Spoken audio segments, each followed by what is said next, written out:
Victorian-era innovations, echoes of the future. The Victorian era, spanning the 63-year reign of Queen Victoria from June 20, 1837, to her death on January 22, 1901, represents one of the most profound rupture points in the trajectory of human civilization. It was not merely a chronological period, but a distinct epoch of metamorphosis where the fundamental operating systems of modern life, industrial, social, scientific, and technological, were codified. At the dawn of Victoria's accession, the rhythm of life in Great Britain and its expanding empire was still largely dictated by the seasons, the rising and setting of the sun, and the muscular limitations of humans and beasts. By the time the era closed, the world had been re-engineered, encased in Bessemer steel, powered by the combustion of coal and the manipulation of electromagnetic fields, and connected by a global nervous system of copper wires that annihilated the constraints of distance.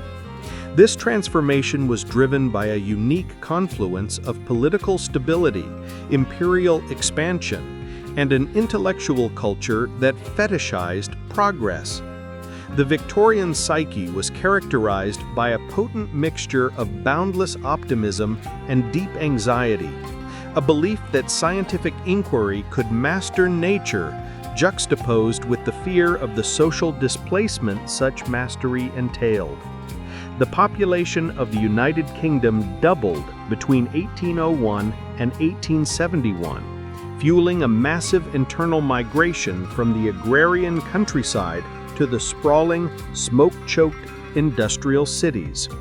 This demographic upheaval created a new urban proletariat and a burgeoning middle class whose demands for goods, travel, and status became the engine of the consumer economy. The era was defined by the echoes of the future. The innovations of this period were not isolated novelties, but the foundational architecture of the 21st century. The Victorians did not just invent machines, they invented the very concept of technological obsolescence and the expectation of continuous improvement.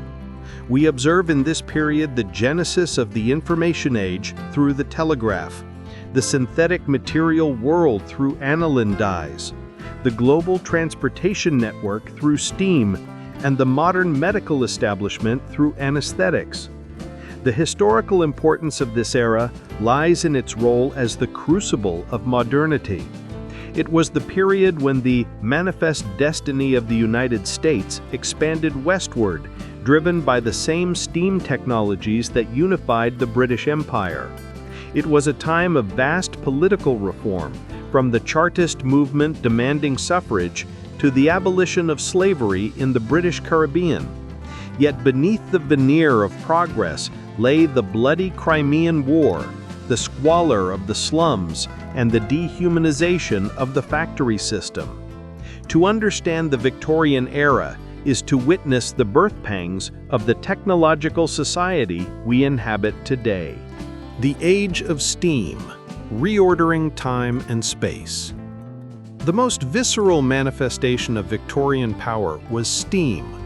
While the steam engine was not invented during Victoria's reign, its maturation from a stationary pump to a high-pressure mobile prime mover occurred during these decades. Steam was the kinetic heart of the Victorian world, the force that liberated humanity from the biological constraints of energy production. It powered the factories that churned out textiles, the locomotives that compressed geography, and the traction engines that industrialized the harvest, fundamentally altering the relationship between man and nature. The centralization of production in factories was made possible by the rotative steam engine. In the pre-Victorian era, mills were often tethered to fast-flowing rivers to harness water power, geographically dispersing industry to rural valleys. The adoption of steam engines allowed industries to relocate to urban centers near coal deposits and labor pools. This shift created the Victorian industrial city, places like Manchester and Sheffield, where the dehumanization of work became a central social theme. The steam engine imposed a new discipline on the workforce. In an agrarian society, labor was regulated by the sun and the seasons. In the steam-powered factory, it was regulated by the engine's governor and the factory whistle. The engines ran continuously, demanding long and regimented factory hours that broke the natural circadian rhythms of the workers. This mechanization led to an enormous expansion of production, particularly in textiles, but at the cost of pollution and the creation of slums where poverty, filth, and disease flourished. The timeline of the era underscores the rapidity of the transport revolution. The London-Birmingham Railway, arguably the first modern railway line, opened in 1838, just a year after Victoria took the throne. By 1845, the railway mania was in full swing, and train travel became widespread. The impact of steam rail was total. It integrated the nation, turning a collection of isolated agrarian communities into a unified economic entity. The movement of goods, coal, iron, textiles, became fluid, allowing the British economy to scale to imperial proportions. Culturally, the railway annihilated time and space. It allowed the middle and working classes to travel for leisure, creating the seaside holiday industry and coastal resorts. Perhaps the most profound impact of the railway was the standardization of time itself. Before the railways, time was local. Noon in Bristol was minutes later than noon in London. The need to coordinate train schedules on a single track necessitated a unified time standard. Railway time, later Greenwich Mean Time, or GMT, was imposed across the network, synchronizing the nation to the mechanical beat of the steam engine rather than the solar cycle. While often associated with the smog of the city, steam power radically transformed the rural landscape through the introduction of the steam traction engine. Before the age of steam, agricultural processes like threshing, separating grain from the stalk, were labor-intensive tasks performed by hand with flails. This work consumed up to 1/4 of agricultural labor by the 18th century and was backbreaking drudgery. The introduction of the portable steam engine and the mechanical threshing machine mechanized this process. By the 1860s, farmers employed steam traction engines to drive threshing machines via belt drives, increasing daily production 100-fold. These machines were behemoths. Some weighed over 20 tons and required a crew to operate. They were noisy, friendly monsters that would travel from farm to farm, their arrival signaling the harvest and a time of communal feasting and intense labor. The transition was not without social friction. The efficiency of the threshing machine displaced laborers, leading to the swing riots in the 1830s, where workers smashed the machines they feared would starve them. However, as the Victorian era progressed, the traction engine became an institution. In the American West, these engines broke the hellishly hard prairie soil, turning the Great Plains into a breadbasket that could support the booming populations of the industrial cities. Crucially, the steam traction engine serves as the direct technological ancestor of the automobile. Henry Ford, recalling his childhood in Michigan, noted that a Port Huron steam traction engine was the first vehicle other than horse-drawn that he had ever seen. He described it vividly. It was intended to drive threshing machines and power sawmills, and was simply a portable engine and a boiler mounted on wheels. This encounter inspired Ford to design his own horseless carriages, linking the lumbering steam giants of the Victorian fields directly to the automotive revolution of the 20th century. The steel skeleton, Bessemer, and the vertical city. If steam provided the kinetic energy of the Victorian age, steel provided its skeletal structure. Prior to the mid-19th century, steel was a semi-precious material, produced in small quantities via the crucible method, and reserved for high-value items like swords, cutlery, and watch springs. The built environment relied on masonry, timber, and iron, both cast and wrought. Cast iron was brittle. Wrought iron was soft. Neither possessed the tensile strength and elasticity required for the monumental structures that would define the modern world. The invention of the Bessemer process in 1856 fundamentally altered the material constraints of civilization. Henry Bessemer's innovation was chemically elegant and economically revolutionary. He discovered that blowing air through molten pig iron would oxidize the impurities, principally carbon and silicon. This oxidation process is exothermic, meaning it generates massive amounts of heat, keeping the iron molten without the need for external fuel. This pneumatic conversion reduced the time required to produce a batch of steel from weeks using older methods to approximately 20 minutes. The process occurred in a Bessemer converter, a large pear-shaped vessel lined with refractory brick. The converter could be tipped to receive molten iron, and then turned upright for the blow. As air was forced through the bottom, a spectacular eruption of flame and sparks would issue from the mouth of the converter, a visual symbol of the new industrial might. The economic impact was immediate and precipitous. In the United States, the cost of steel rails dropped from $100 per ton in 1873 to $18 a ton by the 1890s. This cheap, abundant steel was stronger and more durable than the wrought iron it replaced. It allowed for higher boiler pressures in steam engines, increasing efficiency, and harder rails that could support heavier, faster locomotives, thereby accelerating the transportation revolution. However, the Bessemer process was not without its limitations. It required iron ore that was free of phosphorus, hematite, as the process could not remove this embrittling impurity. Furthermore, the speed of the process made quality control difficult. Early Bessemer steel was sometimes described as rotten hot and rotten cold due to inconsistencies in carbon content or nitrogen absorption. These consistency issues eventually led to the adoption of the Siemens-Martin open hearth process later in the century, which allowed for slower, more controlled production and the recycling of scrap steel.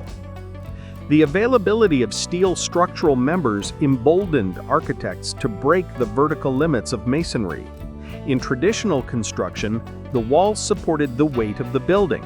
To build taller, the walls had to be thicker, consuming valuable floor space and limiting window size.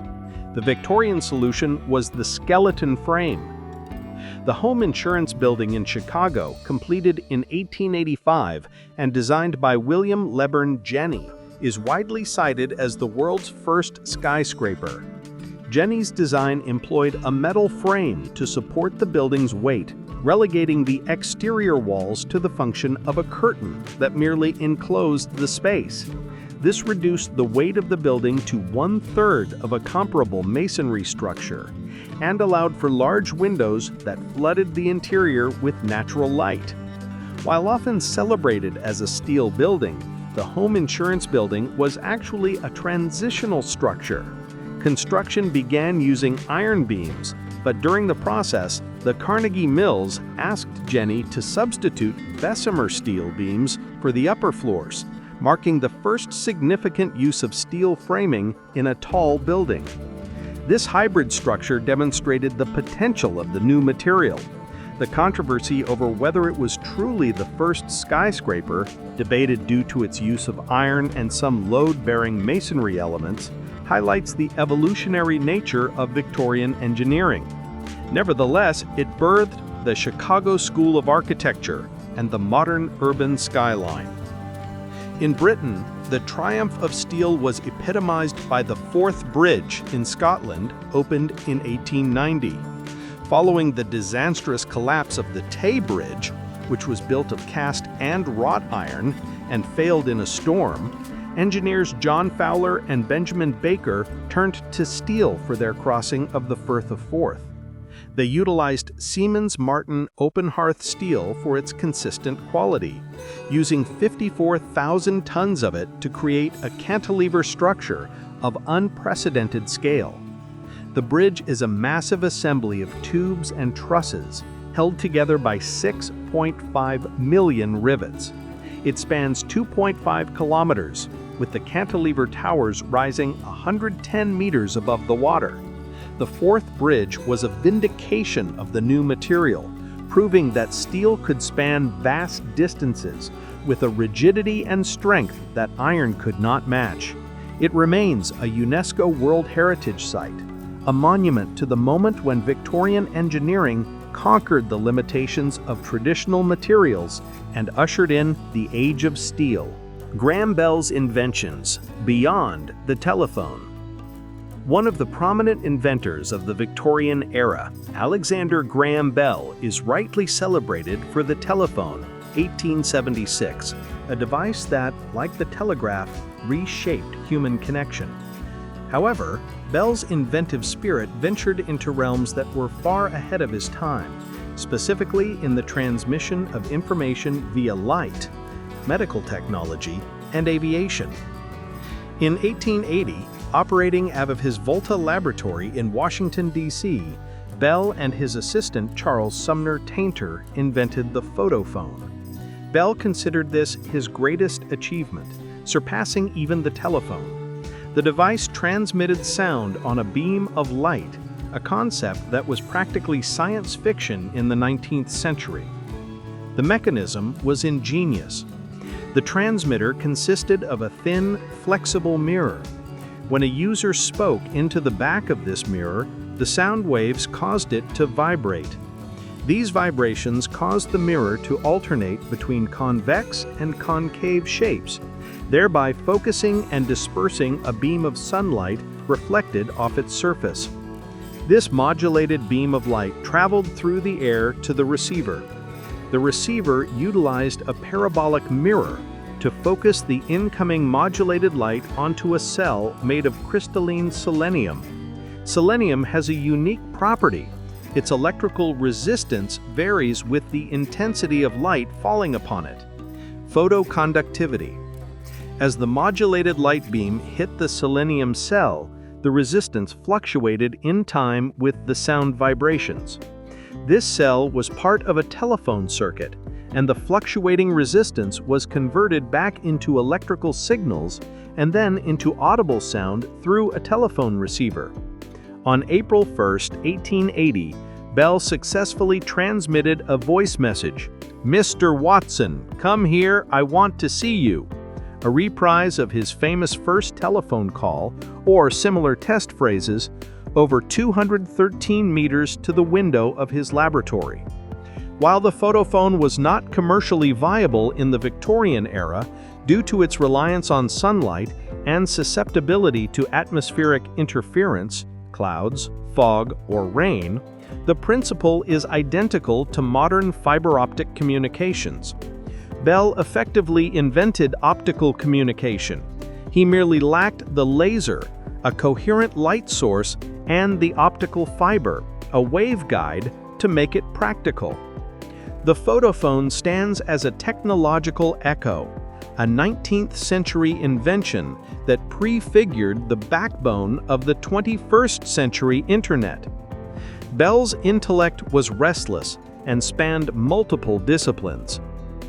The metal detector, induction balance.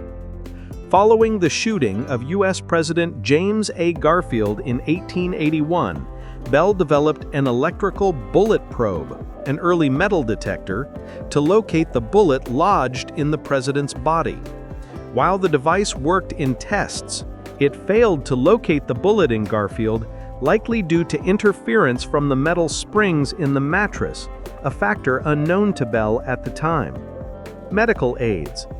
Bell developed a vacuum jacket to aid artificial breathing, a precursor to the iron lung used for polio victims in the 20th century. Aviation and hydrofoils. In his later years, Bell experimented with tetrahedral kites and hydrofoils, contributing to the development of early aviation and high-speed watercraft. Visible speech. Influenced by his father, Bell worked extensively on visible speech, a system of phonetic symbols to teach the deaf to speak. This work was actually the primary motivation for his research into sound and acoustics that led to the telephone. The early development of photography, capturing reality. Before 1839, history was recorded by the hand of the artist. The invention of photography democratized the image, changing how Victorians saw themselves, their world, and their wars. The evolution of the medium during this era mirrors the broader industrial trends, a shift from artisanal, unique objects to mass-produced, reproducible commodities. The daguerreotype, introduced by Louis Daguerre in 1839, was the first commercially successful photographic process. It produced a direct positive image on a silver-coated copper plate. The process was chemically hazardous, involving sensitization with iodine and development with heated mercury fumes. The resulting images were marvelously detailed, but fragile and unique. There was no negative, so copies could not be made. The long exposure times required subjects to sit motionless in clamps, making early portraiture an ordeal.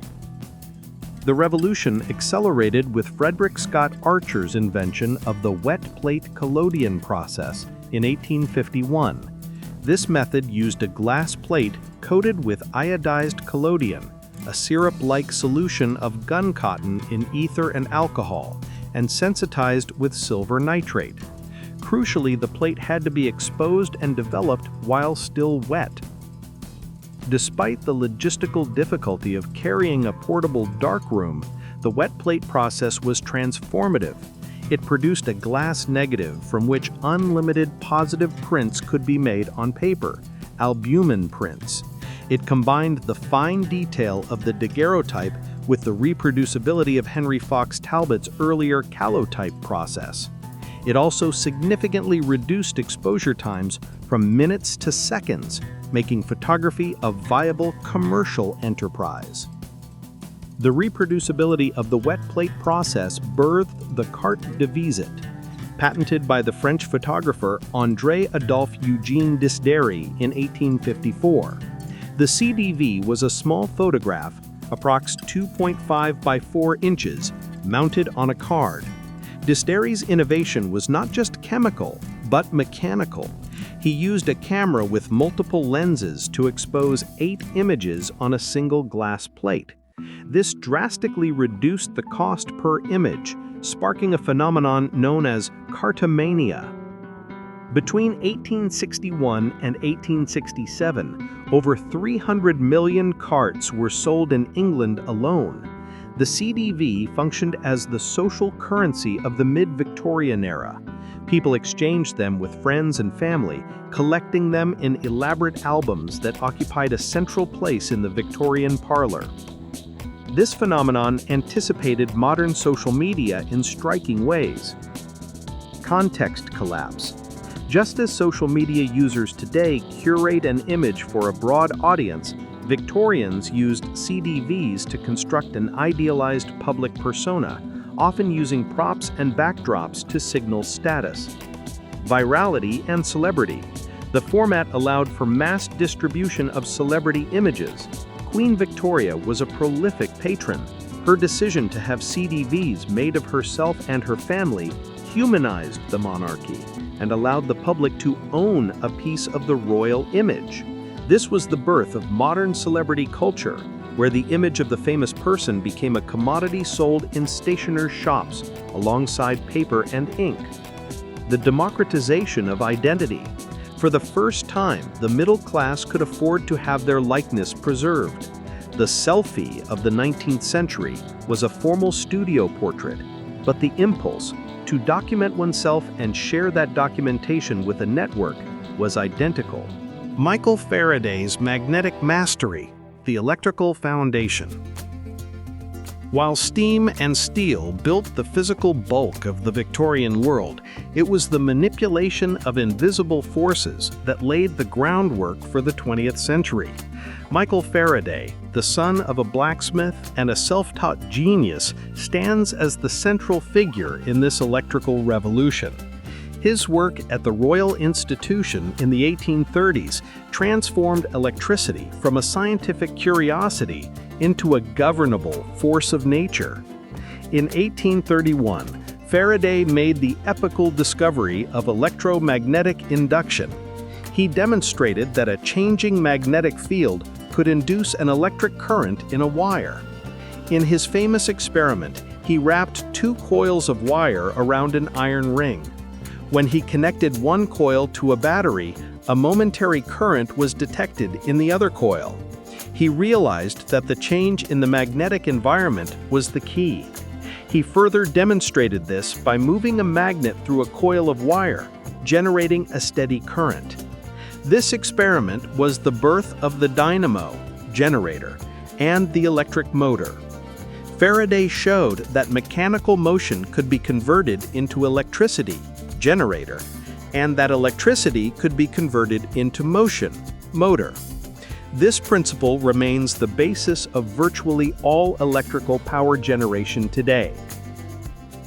Faraday's conceptual leap was equally profound. Lacking formal mathematical training, he did not use the equations of his contemporaries.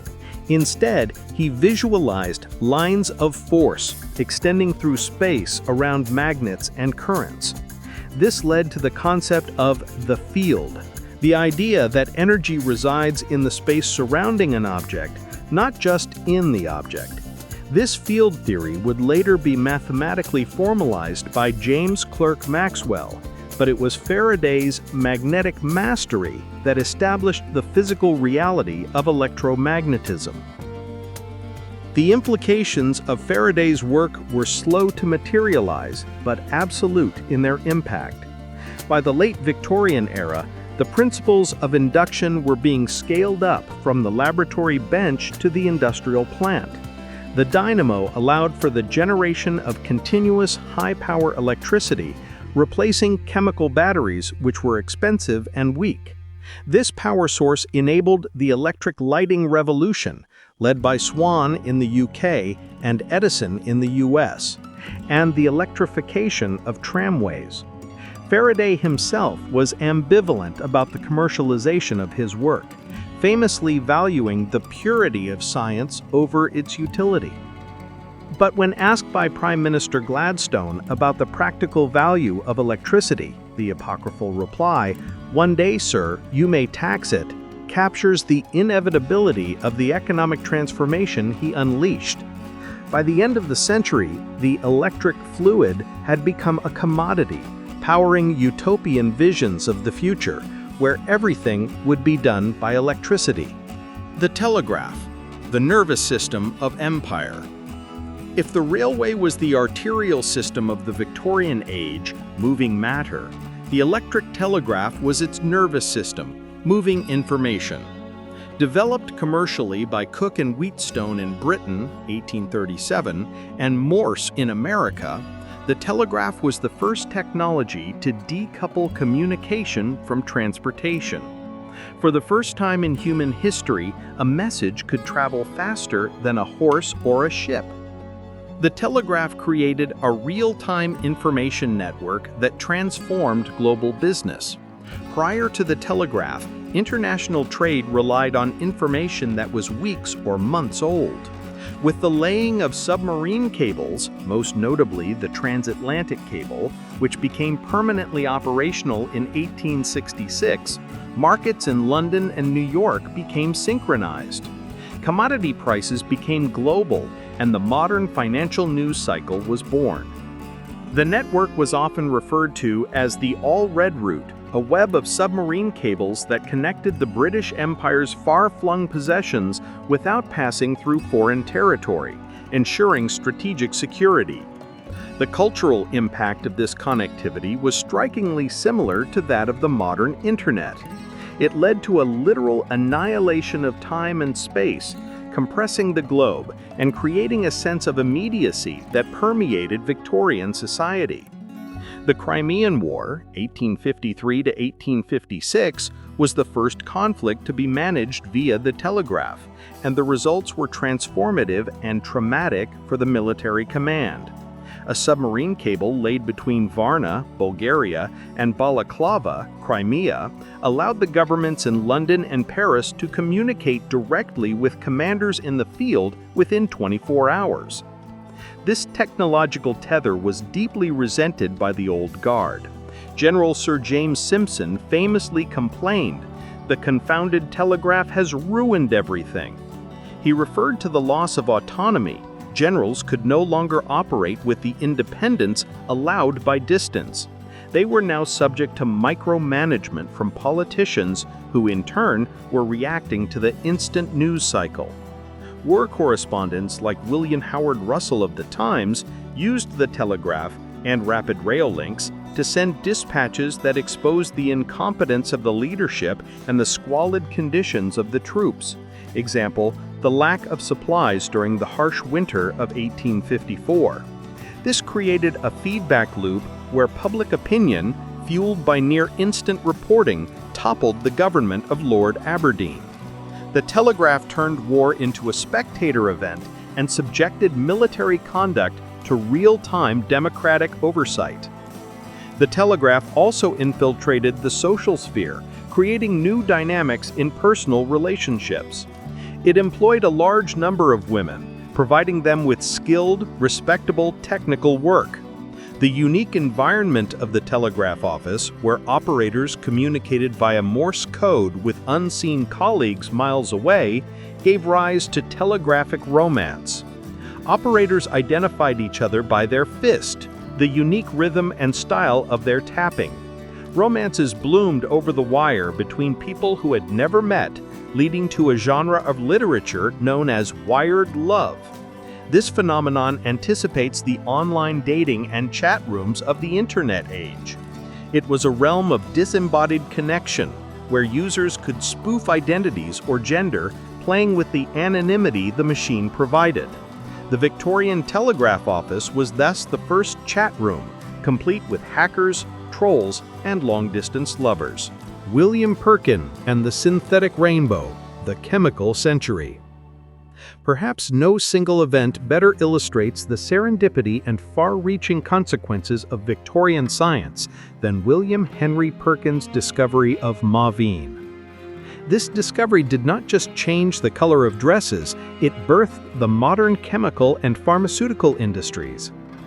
In 1856, the 18-year-old chemistry student William Perkin was attempting to synthesize quinine, a treatment for malaria, in his home laboratory in London during his Easter vacation. At the time, quinine could only be extracted from the bark of the cinchona tree and was expensive. Perkin experimented with oxidizing aniline, a derivative of coal tar, a waste product of the gas lighting industry. The experiment failed to produce quinine but left a sticky black sludge. When Perkin cleaned the flask with alcohol, the sludge dissolved to reveal a brilliant, intense purple liquid. He had accidentally created the first synthetic aniline dye, which he named mauveine. Before this, purple was a color of the elite, derived from expensive natural sources like crushed sea snails, Tyrian purple, or complex plant processes. Perkin's discovery democratized color. The fashion impact was immediate. In 1858, Queen Victoria wore a mauve gown to her daughter's wedding, and the color became a sensation, sparking a mauve measles craze. Suddenly, vibrant, permanent color was accessible to the masses, revolutionizing the textile industry. Perkin patented the process, opened a factory, and became wealthy by turning industrial waste, coal tar, into a high-value commodity. The implications of Perkin's discovery extended far beyond fashion. the synthesis of mavine proved that organic molecules could be engineered. This birthed the synthetic chemical industry. Companies like Bayer, BASF, and Horst were founded as dye manufacturers utilizing the abundant coal tar from Germany's industrialization. Crucially, the scientists working for these dye companies realized that the chemicals they were synthesizing had biological effects. The methodology of synthesizing specific molecules and testing their affinity for biological tissues, initially for staining bacteria in microscopy to make them visible, led directly to the development of pharmaceuticals. Aspirin. The company Bayer, originally a dye firm, sought to find medicinal uses for its coal tar derivatives. In 1897, Bayer chemist Felix Hoffmann synthesized acetyl salicylic acid, aspirin, by acetylating salicylic acid, a compound found in willow bark. This created a stable, mass-market painkiller that launched the modern pharmaceutical drug trade. Chemotherapy. The scientist Paul Ehrlich, working with dye derivatives, developed Salvarsan, 1910, to target syphilis bacteria. He pioneered the concept of the magic bullet, a chemical that kills the pathogen but spares the host, based on the principle that dyes stain specific cells selectively. Sulfa drugs. Later, the first antibiotics, sulfa drugs, were derived directly from sulfonamide dyes.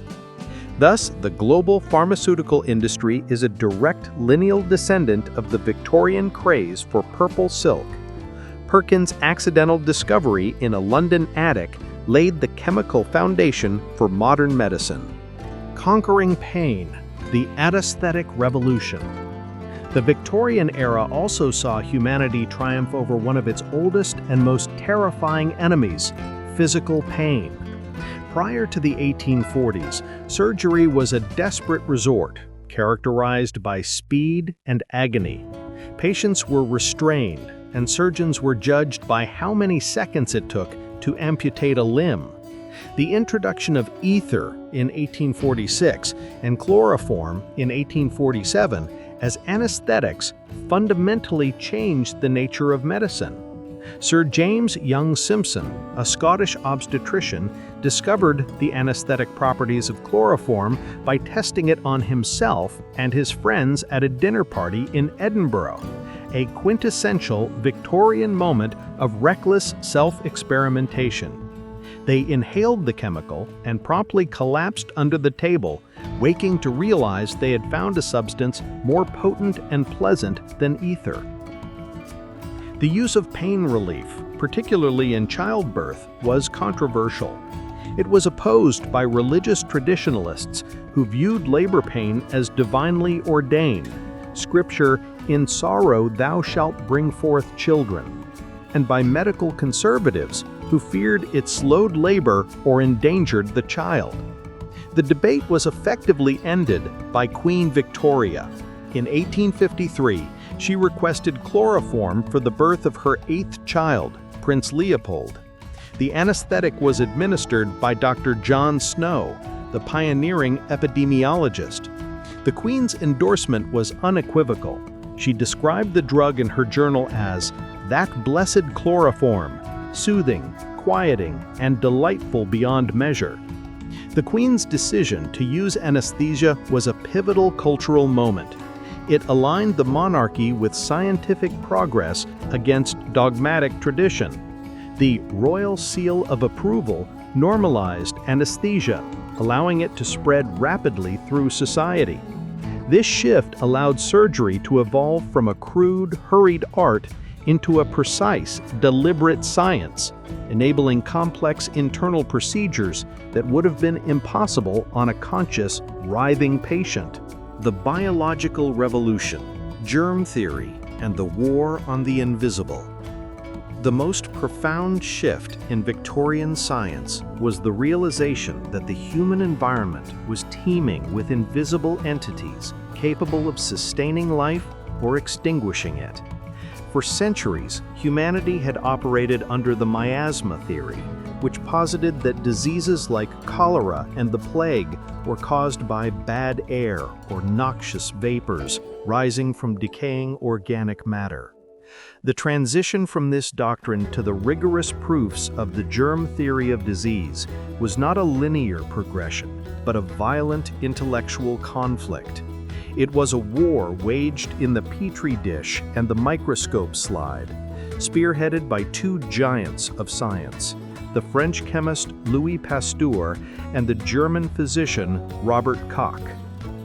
Louis Pasteur's entry into biology was, paradoxically, through the rigid geometry of crystals and the study of physics. In 1847, freshly graduated from the prestigious École Normale Supérieure, Pasteur tackled a chemical enigma involving tartaric acid, a byproduct of wine fermentation found in the sediments of casks. The scientific community was puzzled by a specific phenomenon. A solution of tartaric acid derived from living things, wine lees, rotated the plane of polarized light passing through it. However, chemically synthesized paratartarate acid, which had the exact same elemental composition and chemical reactions, did not rotate light at all. Pasteur's approach was microscopic and manual, a testament to his immense patience. Under the lens, he identified that the paratartarate crystals were not identical, but existed in two forms, left-handed and right-handed mirror images. They were chiral, non-superimposable forms. He separated these crystals by hand, a painstaking physical labor, and demonstrated that the left forms rotated light one way and the right forms the other. When mixed in equal amounts, a racemic mixture, the effects canceled out, resulting in optical neutrality. This discovery of molecular chirality, handedness, led him to a profound conclusion. Asymmetry is the signature of life. He postulated that only living organisms produce asymmetric molecules. This bridge between chemical structure and biological activity prepared his mind for the study of fermentation, leading him to the famous utterance, "In the fields of observation, chance favors only the prepared mind." In the 1850s, the prevailing scientific dogma, championed by chemists like Liebig, held that fermentation was a purely chemical decomposition process, a rotting, where sugar broke down into alcohol. Pasteur, working in Lille, applied his microscope to the study of beet juice fermentation. He observed that healthy fermentation contained round, budding yeast globules. In contrast, spoiled fermentation, which produced lactic acid instead of alcohol, contained small, rod-like microbes. He formulated the biological theory of fermentation, stating that fermentation is life without oxygen, an observation of anaerobic existence. To prove that these microbes came from the environment and not from the liquid itself, he devised the famous swan neck flask experiment.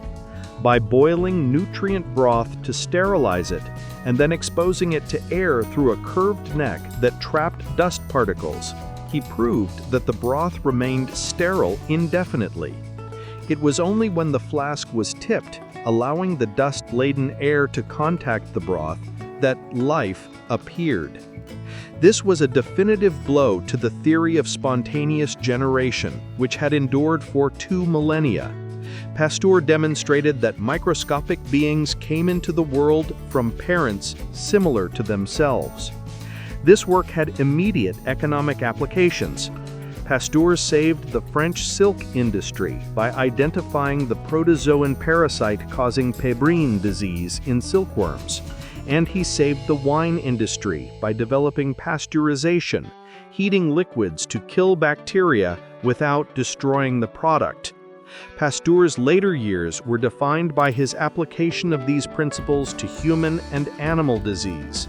His work on chicken cholera led to the serendipitous discovery of attenuation.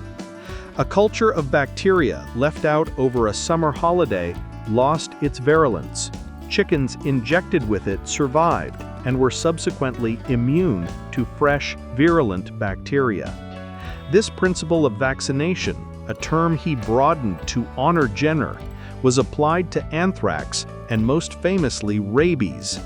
In 1885, Pasteur treated Joseph Meister, a boy bitten by a rabid dog, with a series of increasingly virulent spinal cord extracts from rabid rabbits. The boy survived, and the Pasteur Institute was founded, cementing the germ theory as a medical reality. If Pasteur was the intuitive chemist who sketched the broad strokes of germ theory, Robert Koch was the methodical physician who developed the rigorous proofs required to validate it. Working in a makeshift laboratory in Wolstein, now Wolsztyn, Poland, Koch focused on anthrax, a disease decimating livestock across Europe. In the 1870s, it was known that the blood of anthrax-infected animals contained rod-shaped structures, but their causal role was unproven. Koch's contribution went beyond merely finding the bacteria. He mapped its life cycle. He observed that when conditions became unfavorable, for example, lack of nutrients or oxygen, these bacilli formed internal, oval, translucent bodies, spores.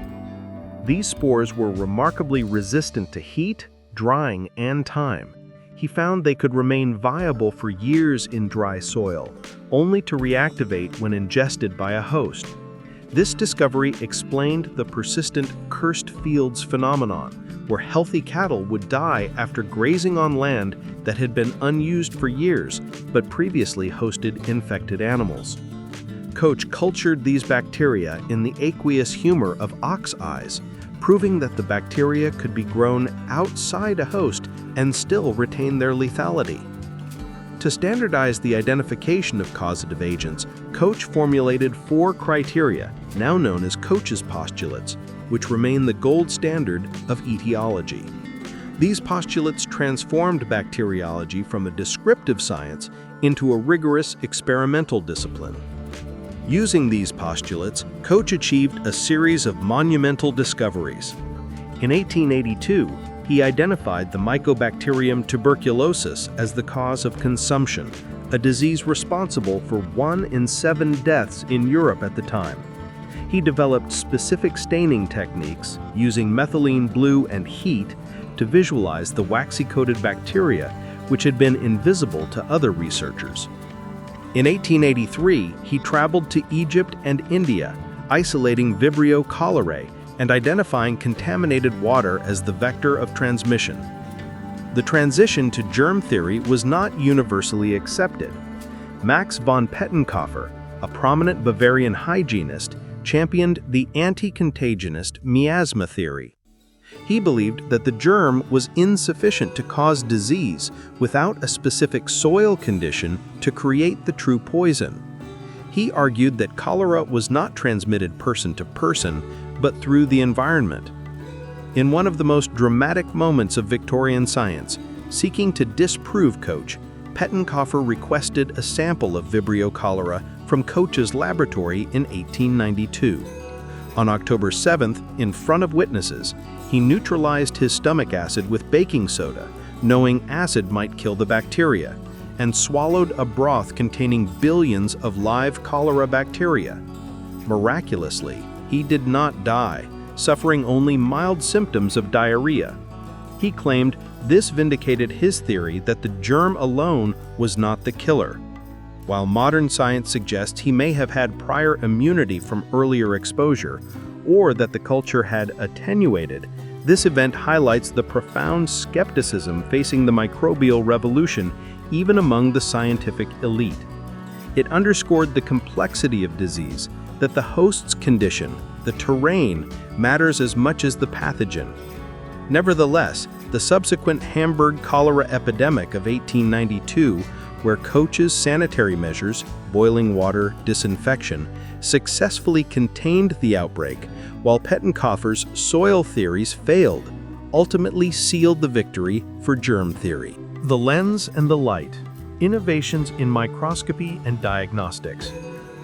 The biological revolution was entirely dependent on the technological capability to see the invisible. The mid-19th century microscope was often a hit-or-miss instrument until the partnership of Carl Zeiss and Ernst Abbe transformed optics from a craft into a mathematical science. Simultaneously, diagnostic medicine sought to peer inside the living body using sound and eventually radiation. Before 1872, microscope lenses were made by trial and error. Carl Zeiss, a mechanic in Jena, recognized the limitations of this approach and hired physicist Ernst Abbe in 1866. Abbe spent 6 years developing the theoretical foundations of microscopic imaging, moving beyond geometrical optics to wave optics. Abbe realized that for a lens to form a sharp image of an off-axis object, removing the aberration known as coma, the sine of the angle of the ray in the object space must be proportional to the sine of the angle in the image space. This formula allowed Zeiss to mass-produce lenses with consistent, pre-calculated quality, eliminating the craftsman's intuition that had previously limited production. Abbe's calculations demanded optical glass with specific refractive and dispersive properties that did not exist. This led to a partnership with glass chemist Otto Schott. In 1884, they developed new borate and phosphate glasses that allowed for the creation of achromatic lenses, 1886, which corrected for chromatic aberration at 3 wavelengths, red, blue, and green, rather than the standard 2.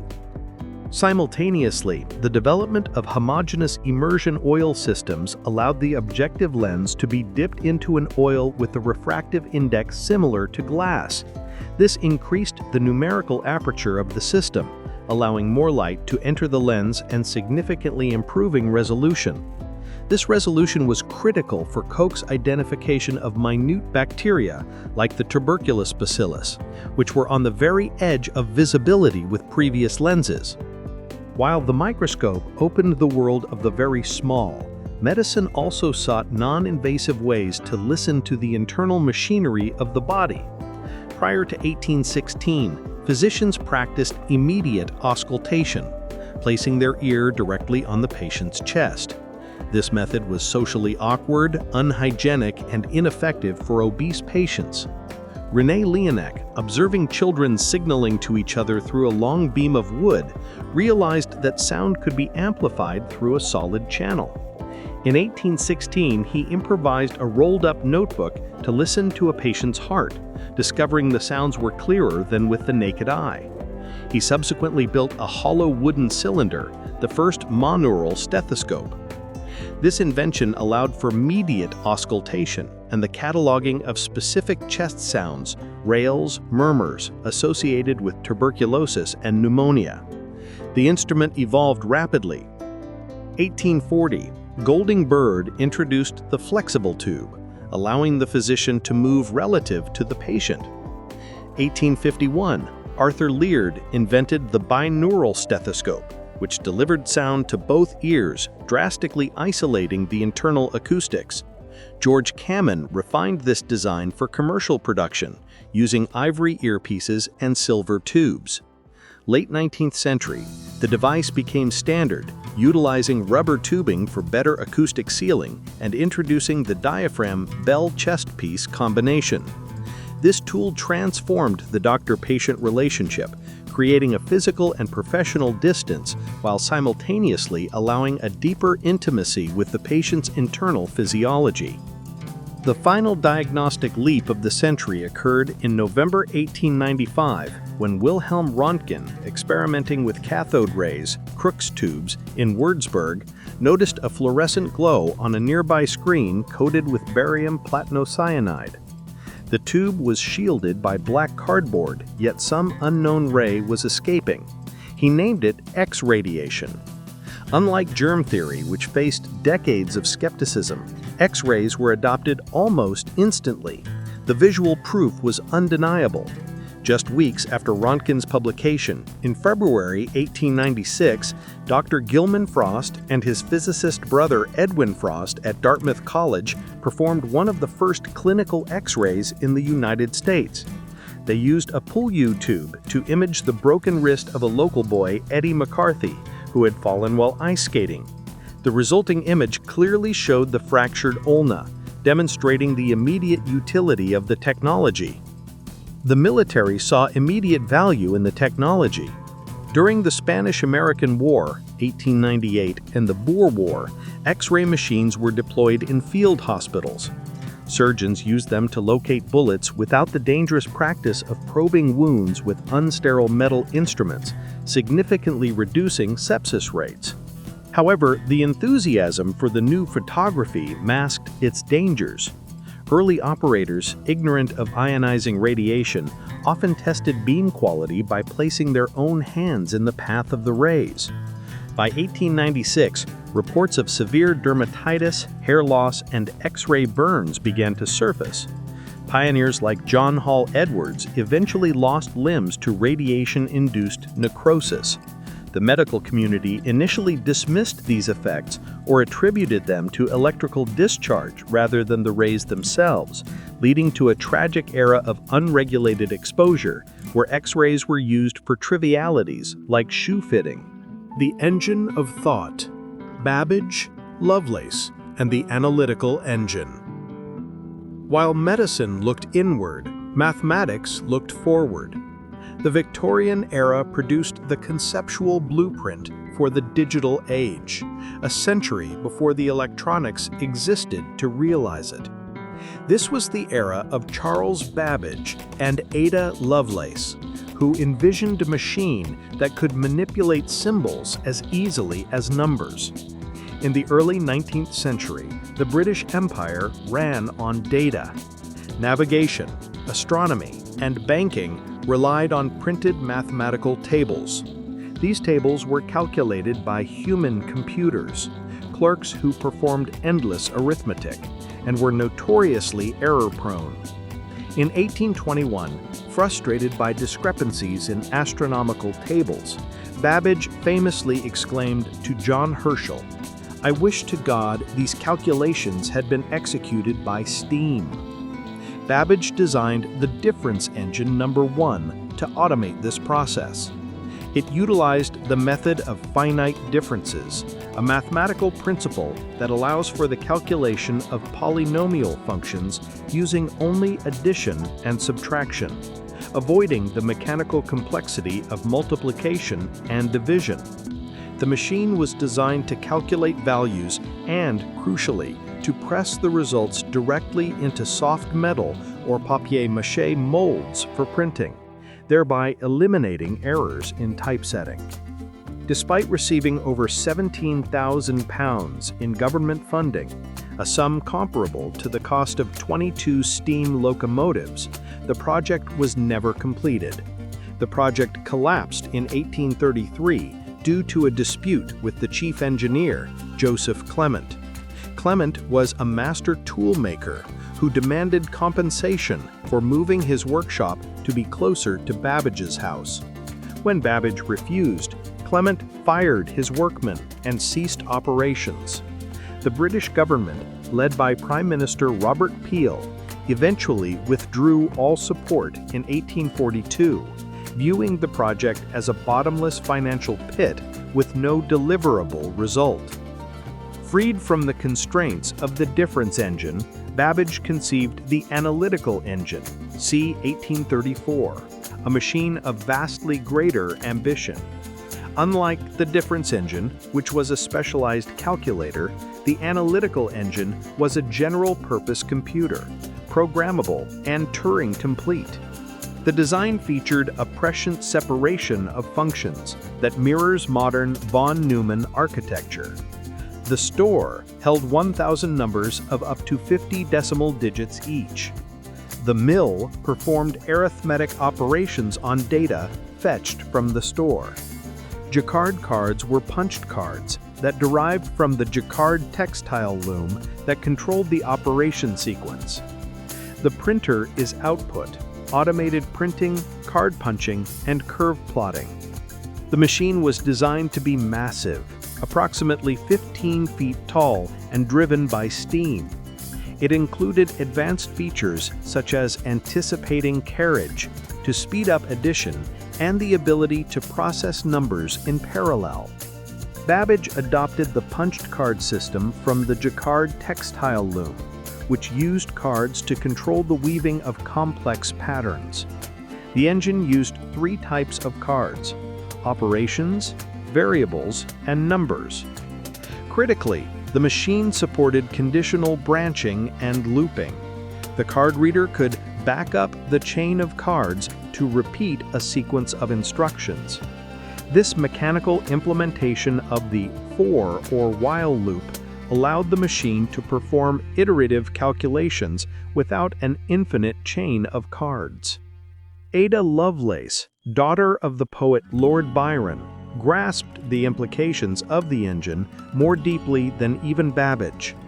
In 1843, she translated a paper by Luigi Menabrea describing the engine and added her own notes, which were 3 times longer than the original text. Lovelace's most profound insight was that the engine was not limited to mathematics.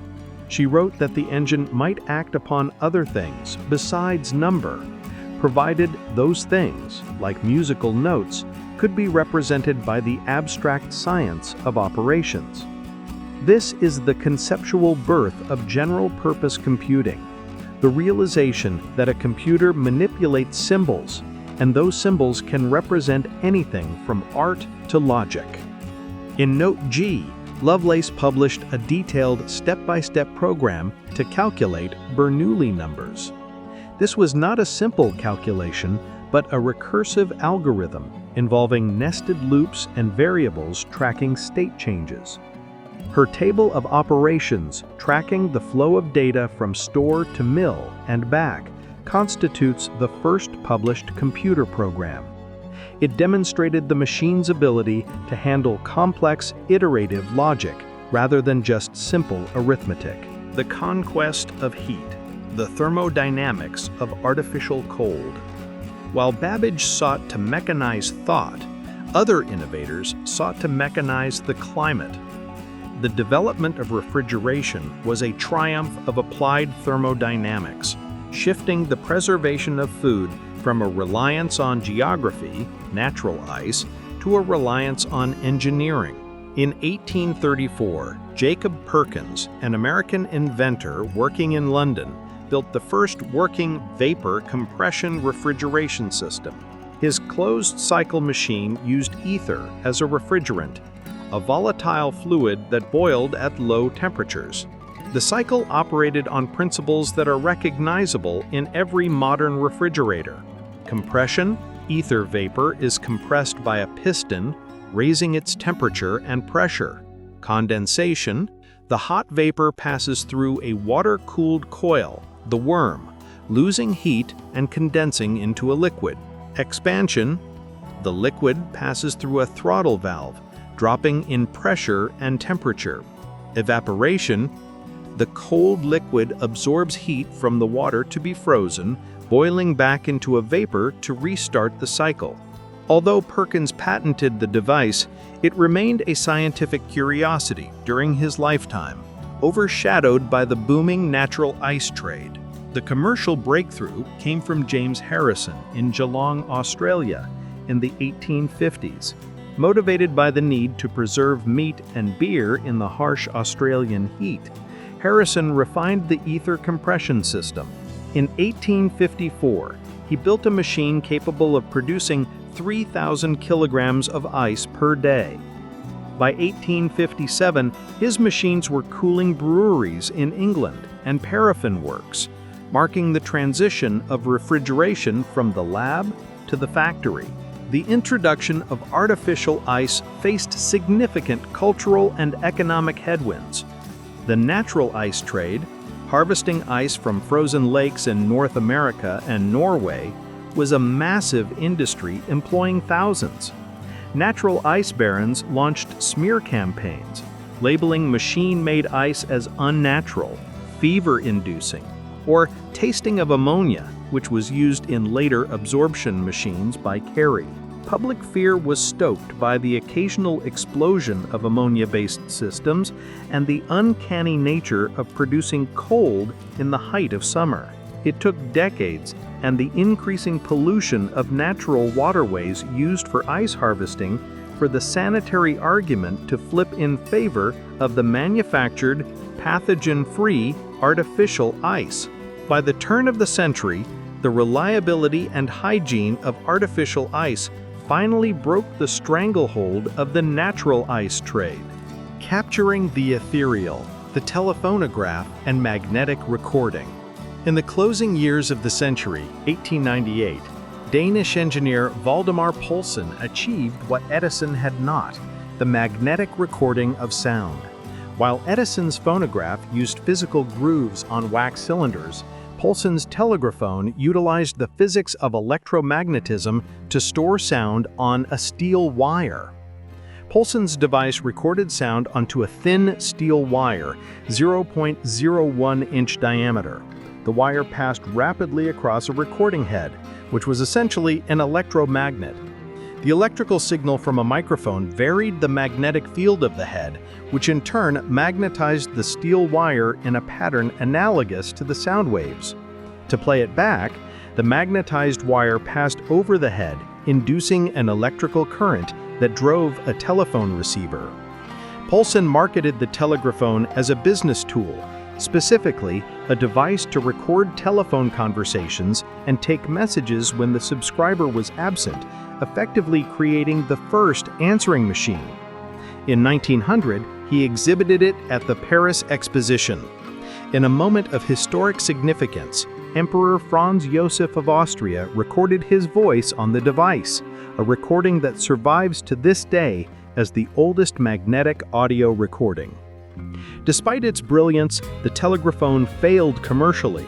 The signal recorded on the wire was extremely weak, and without electronic amplification, which would not be available until the vacuum tube, playback required headphones and was inaudible to a room.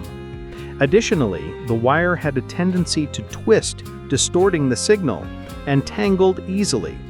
It would take the development of magnetic tape, coated with iron oxide and amplifiers in the 20th century to realize the full potential of Poulsen's insight.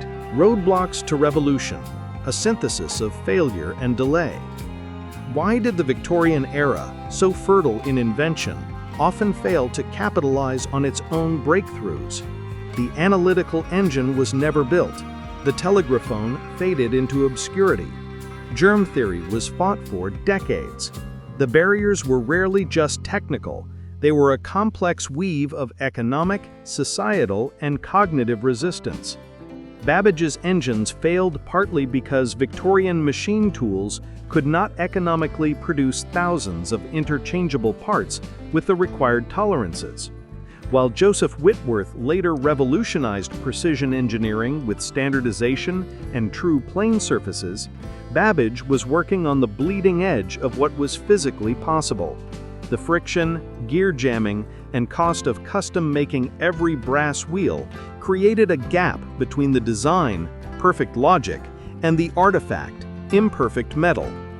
Innovations that contradicted established worldviews faced the stiffest resistance. Invisibility.